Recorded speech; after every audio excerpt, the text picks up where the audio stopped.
Bismillahirrahmanirrahim. Assalamualaikum warahmatullahi wabarakatuh. Alhamdulillah wassalatu wassalamu ala Rasulillah wa ala alihi wa sahbihi wa mawalah wa la hawla wa la quwata illa billahi wa ba'd. Alhamdulillah, segala puja dan puji hanya milik Allah Subhanahu wa taala. Salawat dan juga salam kita hadiahkan kepada Rasul kita Nabi besar Muhammad sallallahu alaihi wa ala alihi wasallam. Kita lanjutkan kembali kajian kita, masih membahas Kitabul Jami' dan kita masuk pada hadis ke-12. An Abi Hurairah radhiyallahu anhu qala qala Rasulullah sallallahu alaihi wasallam man naffasa am muslimin qurbatan min kurabid dunya naffasallahu anhu kurbatan min kurabi yaumil qiyamah wa man yassara ala mu'sirin yassarallahu alaihi fid dunya wal akhirah wa man satara musliman satarahullahu fid dunya wal akhirah wallahu fi aunil abdi ma kana al abdu fi auni akhihi. Akhrajahu Muslim. Dari Abu Hurairah radhiyallahu anhu, dia berkata, Rasulullah sallallahu alaihi wasallam bersabda, barang siapa melepaskan seorang muslim dari satu kesulitan di dunia, Allah akan melepaskannya dari satu kesulitan pada hari kiamat. Dan barang siapa memberikan kemudahan kepada orang-orang yang mengalami kesulitan, maka Allah akan memberinya kemudahan di dunia dan akhirat. Dan barang siapa yang menutupi aib seorang muslim, maka Allah akan menutupinya di dunia dan akhirat. Allah membantu seorang hamba selama hamba tersebut membantu saudaranya. Hadis ini dikeluarkan Al-Imam Muslim. Ma'asyiral muslimat yang dimuliakan Allah Subhanahu wa taala. Hadis ini mengajarkan kepada kita, kalau kita ingin terlepas dari kesulitan-kesulitan yang akan dihadapi kelak pada hari kiamat, maka Nabi sallallahu alaihi wasallam sudah mengarahkan 14 abad yang silam, hilangkan kesulitan yang ada pada orang lain. Kalau kita bisa menghilangkan kesulitan pada orang lain, maka kelak pada hari kiamat kesulitan kita akan dihilangkan Allah Subhanahu wa taala. Menghilangkan kesulitan kepada saudara kita itu ada dua jenis. Bisa dalam bentuk kita membantu, membahagiakan dia dengan kata-kata kita. Ada saudara kita kena musibah, entah ditimpa kefakiran, entah ditinggal orang yang dicintainya, entah kesulitan ekonomi, entah sakit, entah apa saja. Kita datang kepada dia karena kita tidak bisa membantu secara materi. Maka bantulah melapangkan dadanya, masukkan kebahagiaan ke dalam hatinya dengan kata-kata lembut ibu, dengan kata-kata indah ibu, dengan kata-kata baik ibu. Akhirnya dapatlah yang tadinya menyesakkan itu, agak lapanglah dada dia dengan kata-kata. Karena ucapan yang baik itu juga bagian daripada sedekah. Al-kalimatu thayyibu sadaqatun, kata Rasul. Bukankah ucapan-ucapan yang baik juga sedekah? Jadi membantu orang lain tidak mesti dalam bentuk materi. Bisa dengan ucapan-ucapan yang baik. Kita hibur dia, masukkan kebahagiaan dalam hatinya. Bukankah Rasul yang mengatakan sebaik-baik amal itu adalah sururun tudkhiluhu ala qalbil muslim, kebahagiaan yang kau masukkan ke hati seorang muslim. Jadi sekali lagi bahwa kalau tidak bisa dengan cara materi, maka dengan memasukkan kebahagiaan ke dalam hatinya dengan ucapan-ucapan kita, dengan hiburan-hiburan kita, dengan candaan-candaan kita, supaya minimalnya sesak dadanya itu kuranglah. Masalahnya tidak. Kadang-kadang orang itu sudah sulit ya ekonominya, sulit ya kesehatannya, macam-macamnya. Ibu pula lah menggibah dia, menyakiti dengan kata-katanya, membuli dia, menghina dia. Itu menambah kesulitan orang namanya. Karena mafhum mukhalafah dari hadis ini berarti siapa yang memberikan kesulitan kepada orang, Allah akan sulitkan dia pada hari kiamat. Karena al-jaza min jinsil amal namanya ya. Balasan itu disesuaikan dengan amalannya. Kadang orang itu ya sudah sibuk.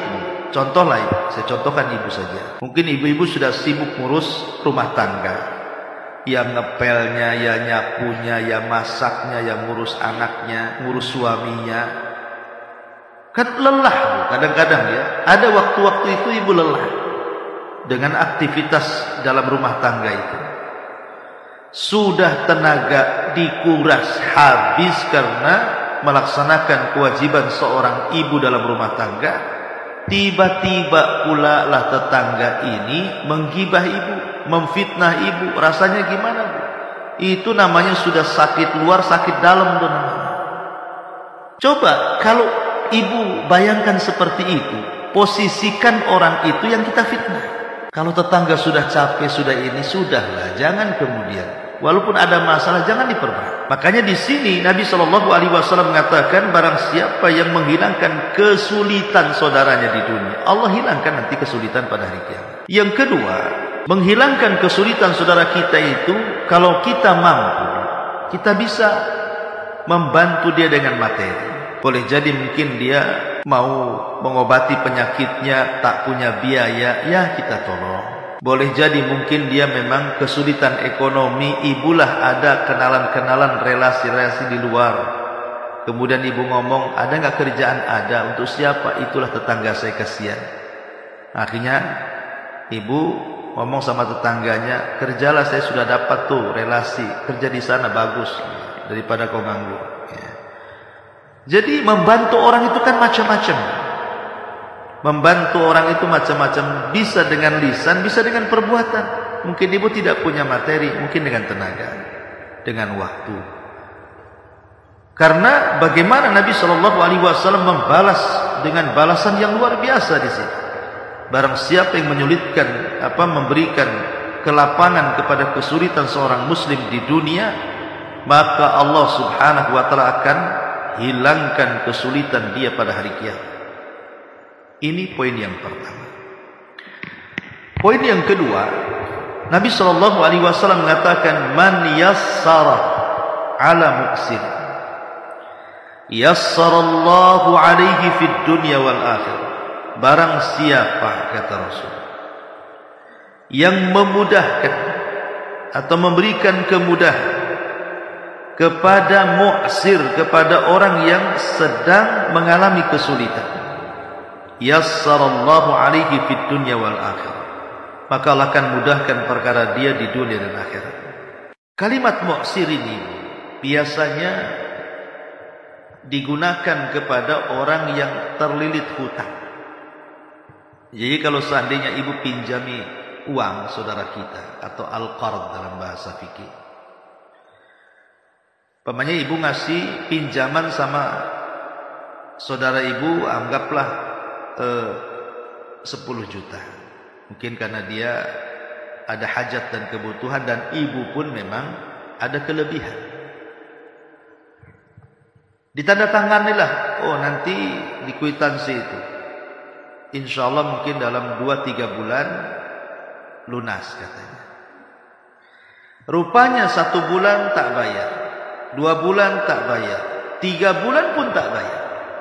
Dan kita tahu bahwa dia memang sulit untuk membayar.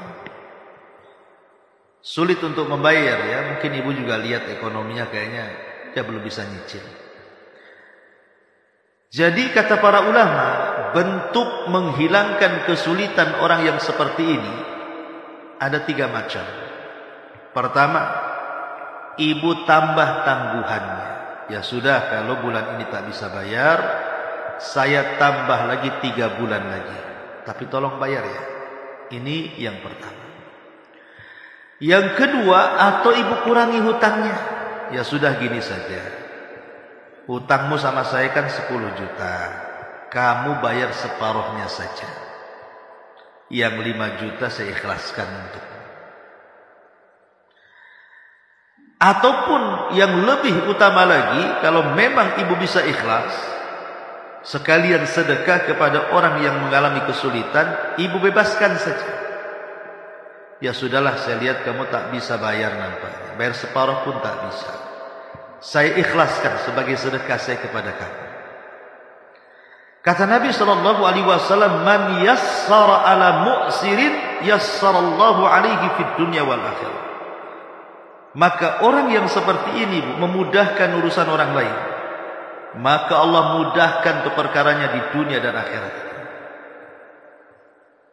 Subhanallah ya. Ini yang kedua. Yang ketiga, Nabi sallallahu alaihi wasallam mengatakan, man satara musliman satarahullahu fid dunya wal akhirah.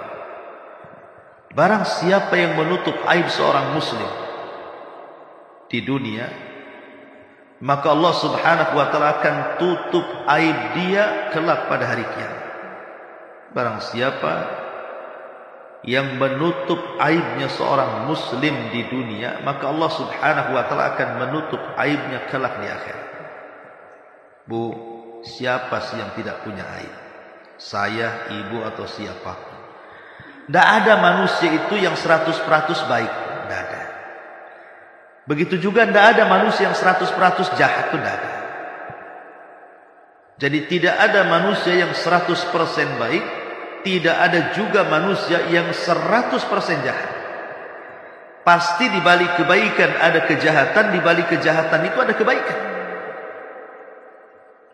Karena kita ini bukan manusia sempurna, pasti ada cacat dan aib. Maka jangan pernah mencacati aib orang.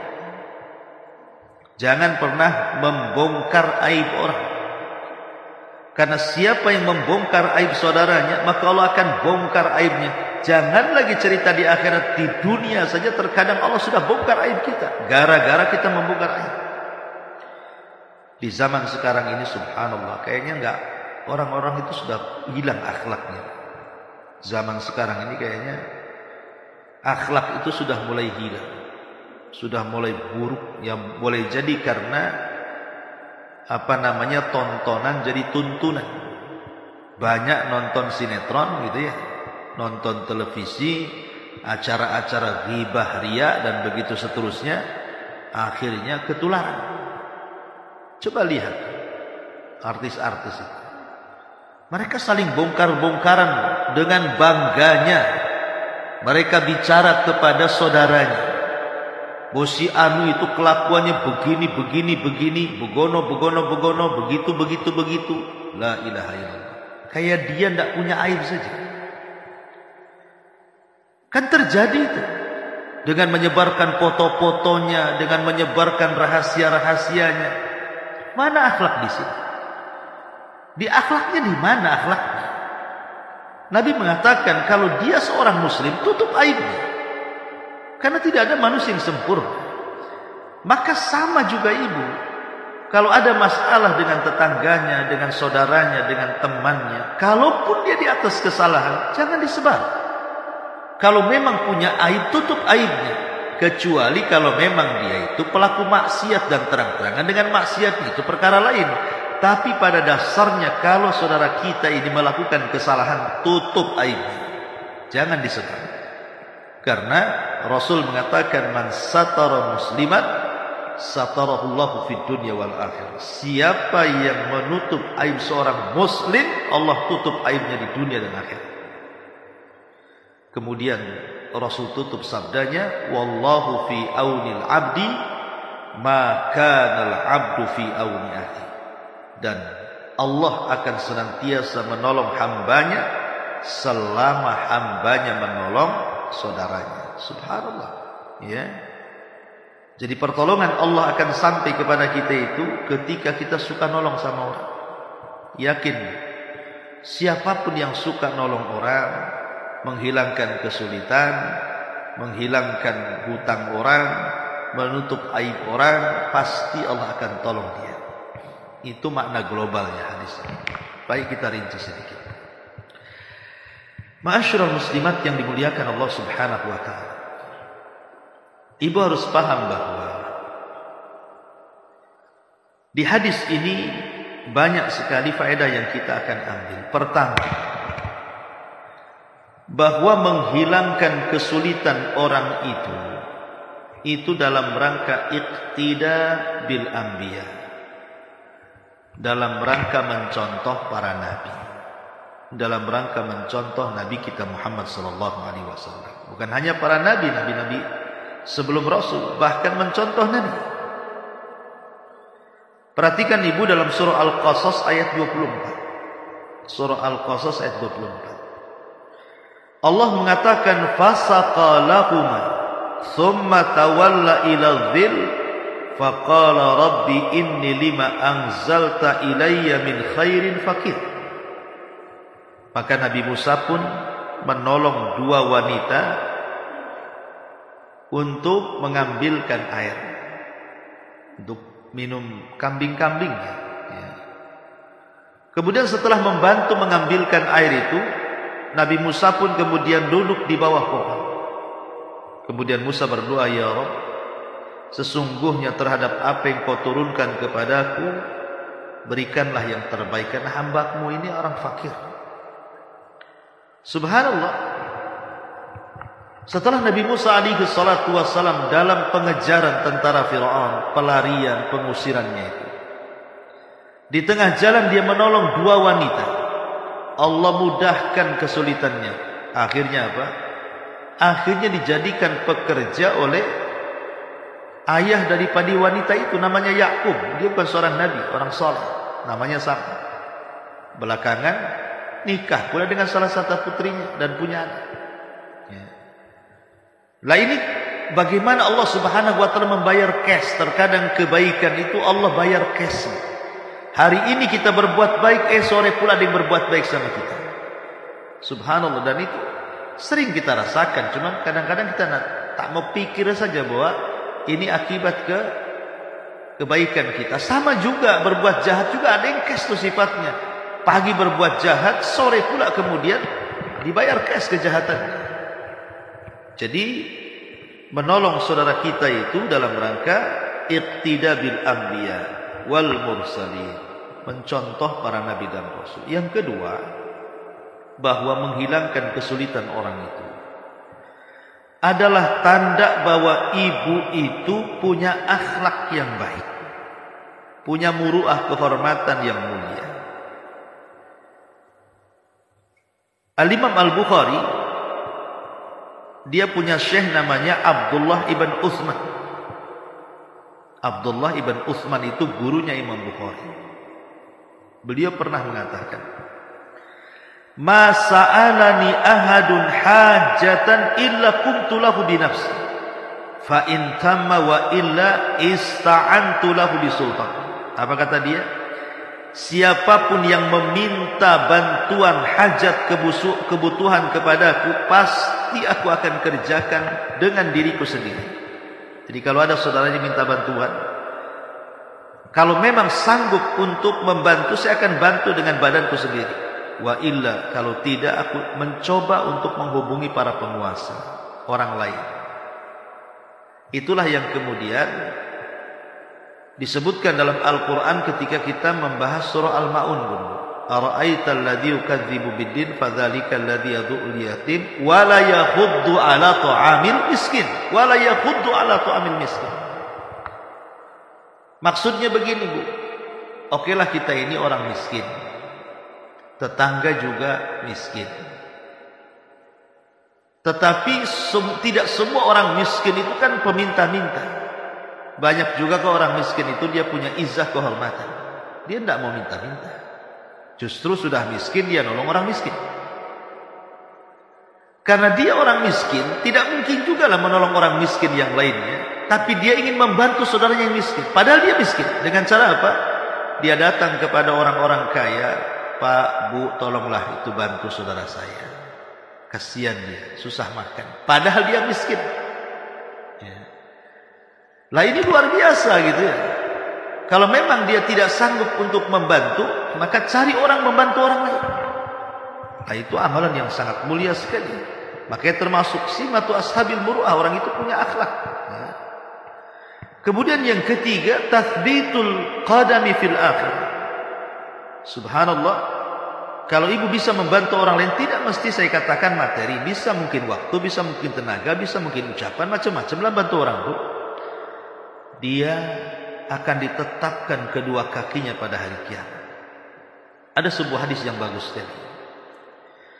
Nabi SAW mengatakan, "Man masya ma'a akhihi fi hajati, hatta tahayya'a lahu, athbatallahu qadamahu yawma tazullul aqdam." Barang siapa yang berjalan bersama saudaranya, untuk melaksanakan satu hajatnya. Mungkin dia punya keperluan, butuh kita yang menemani. Kita temani dia. Ayo kita mau kemana? Saya temani kamu sampai selesai hajatnya. Maka Allah akan tetapkan kakinya kelak pada hari di mana semua kaki-kaki tergelincir pada hari kiamat. Subhanallah, luar biasa ya. Kemudian yang keempat, yuyassirullahu ma bil mu'min min usri. Bahkan lebih daripada itu, Allah akan mudahkan urusannya. Jangan lagi cerita di akhirat, di dunia sudah Allah mudahkan. Banyak kan kita kalau membantu orang, tahu-tahu ada pula lah yang rizki itu sampai kepada kita. Entah siapa dan dari mana. Allah terkadang berikan rizki itu kan dari arah yang tidak disangka-sangka. Dan itu sudah terbukti. Betapa banyak orang-orang yang membantu orang, akhirnya penyakitnya hilang. Betapa banyak orang yang membantu orang, akhirnya suaminya dimudahkan pekerjaannya. Betapa banyak orang-orang yang membantu orang, akhirnya kehidupannya dibahagiakan, anaknya tidak nakal gitu ya. Tidak ada masalah dalam keluarganya, hidup happy-happy, bahagia, sakinah, mawaddah, warahmah, dan begitu seterusnya. Allah hilangkan kesulitan. Kemudian yang kelima, bahkan bukan hanya di dunia, tapi Allah akan hilangkan kesulitannya di hari yang tidak ada kesulitan melebihi kesulitan yang Allah berikan kelak pada hari kiamat. Dan yang terakhir tentunya juga, orang yang berbuat baik itu, suka menolong orang, itu bisa menjaga dia dari kematian su'ul khatimah. Jadi orang yang baik suka bantu itu dijaga dari su'ul khatimah atau kematian. Kata Nabi SAW, "Sana'iul ma'ruf taki masari as-su." Jadi perbuatan-perbuatan baik, menolong orang, membantu orang, menghibur orang, memasukkan kebahagiaan kepada orang, menutup aib orang, dan begitu seterusnya, ini bisa terhindar dari keburukan-keburukan saat kematiannya. Subhanallah, luar biasa ya. Oleh karena itulah maka saya katakan hadis ini hadis yang sangat mulia sekali, menjelaskan kepada kita bahwa betapa indahnya balasan orang-orang yang suka membantu. Ma'asyiral muslimat yang dimuliakan Allah Subhanahu wa taala. Apakah kemudian seseorang dihilangkan kesulitan-kesulitan pada hari kiamat itu hanya sebatas membantu orang saja? Ternyata tidak. Saya akan sebutkan beberapa perkara. Tadi di mukadimah saya sudah jelaskan bahwa kesulitan di akhirat itu tidak bisa dibayangkan. Jangan pernah membayangkan kesulitan di akhirat, tidak akan kebayang sulitnya. Tetapi ada perkara-perkara yang bisa menghilangkan kesulitan itu. Salah satunya di hadis yang kita baca. Kemudian yang kedua, dengan cara taqwallah fis sirri wal alan. Berusaha untuk bertakwa. Berusaha untuk menjalankan perintah, menjauhi larangan. Menikmati yang dihalalkan, menjauhi yang diharamkan. Bertakwa kepada Allah, karena takwa itu bisa menghilangkan kesulitanmu. Wa man yattaqillah yaj'al lahu makhraja. Siapa yang bertakwa, Allah akan carikan jalan keluarnya. Ini yang kedua. Kemudian yang ketiga yang bisa menghilangkan kelak pada hari kiamat kesulitan-kesulitan itu adalah al-muhafadzatu ala iqamatis shalah. Ibu jaga salat. Ibu jaga salat. Karena Allah yang mengatakan wasta'inu bis sabri was shalah. Minta tolong dengan kesabaran dan salat. Kata para ulama, salat ini adalah perkara yang bisa menghilangkan di saat manusia menghadapi ketakutan. Karena Nabi SAW pun melakukan seperti itu, bahkan seluruh para nabi. Seperti Ibrahim ketika Sarah ditangkap raja zalim, dia salat. Akhirnya Allah selamatkanlah Sarah. Makanya Nabi SAW mengatakan, ataupun dikatakan oleh para sahabatnya, kana Nabi SAW idza azabahul amru fazi'a ila shalah. Rasul itu kalau ada kesulitan yang tidak bisa keluar dari situ, maka Rasul segera salat. Itu di dunia, Bu. Maka di akhirat para ulama, siapa yang banyak berdirinya di dunia, maka dia akan sedikit berdirinya di akhirat.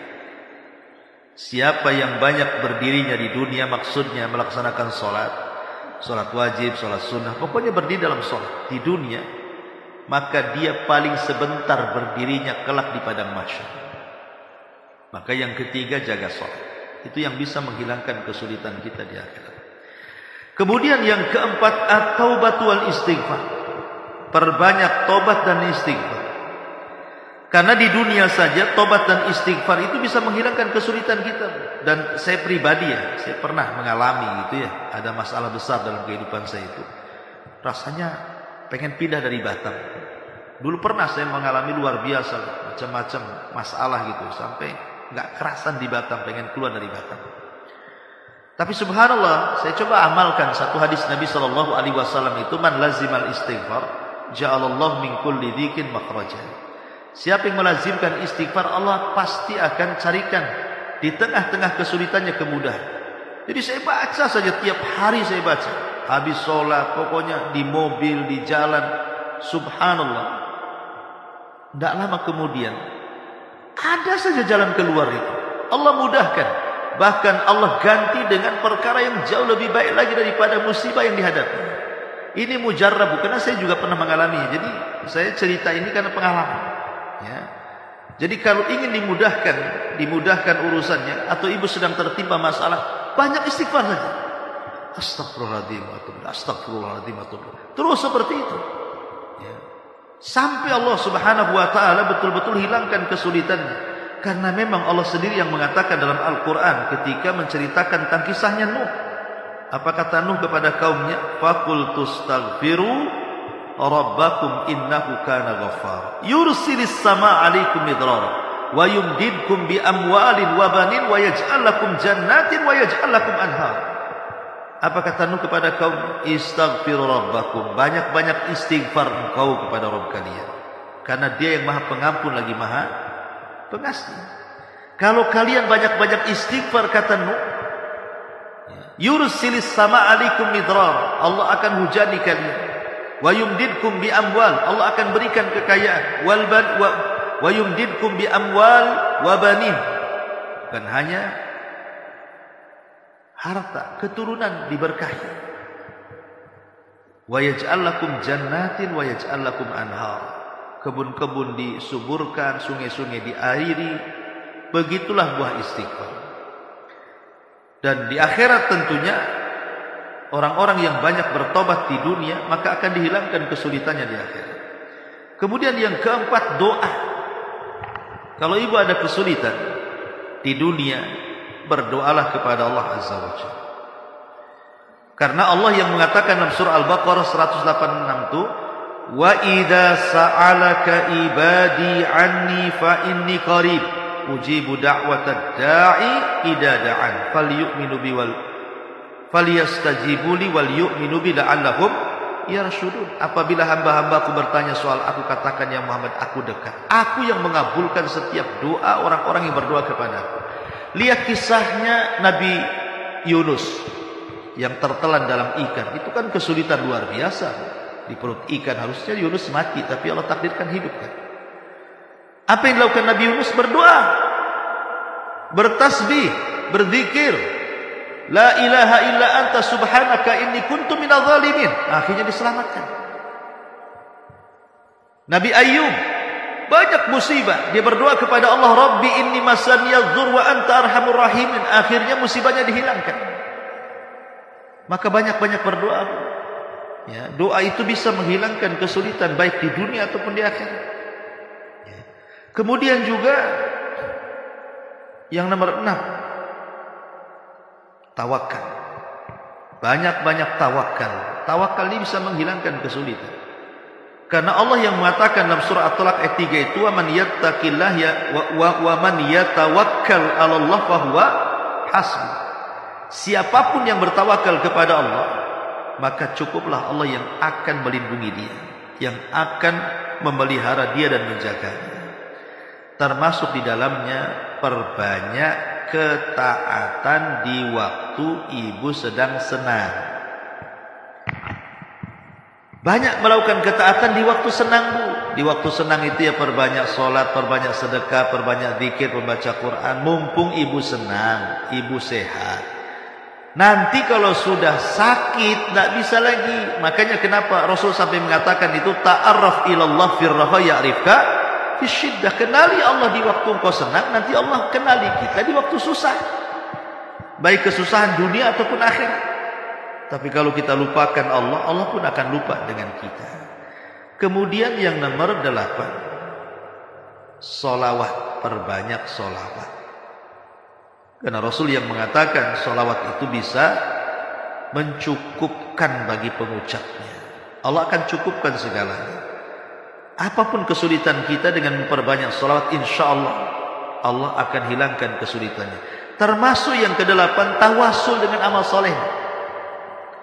Tawasul dengan amal soleh itu, jadi makanya sering saya katakan jangan remehkan sekecil apapun kebaikan.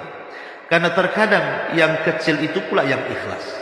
Lah kita bisa bertawasul dengan keikhlasan amal kita. Ya Allah, saya lagi sulit nih, lagi banyak masalah, lagi dilindung oleh masalah-masalah kesehatan ini itu dan lain sebagainya. Dulu aku ingat aku pernah sedekah tuh sama anak yatim.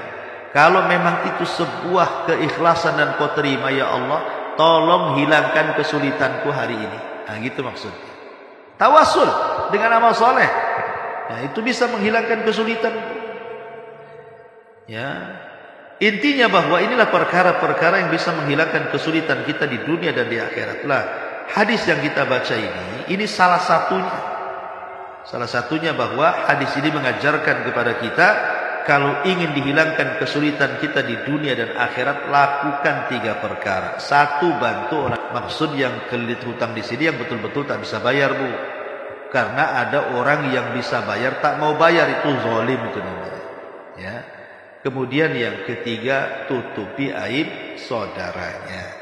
Wallahu alam. Ini diantara keterangan dari hadis ke-12. Taib sampai di sini. Silakan.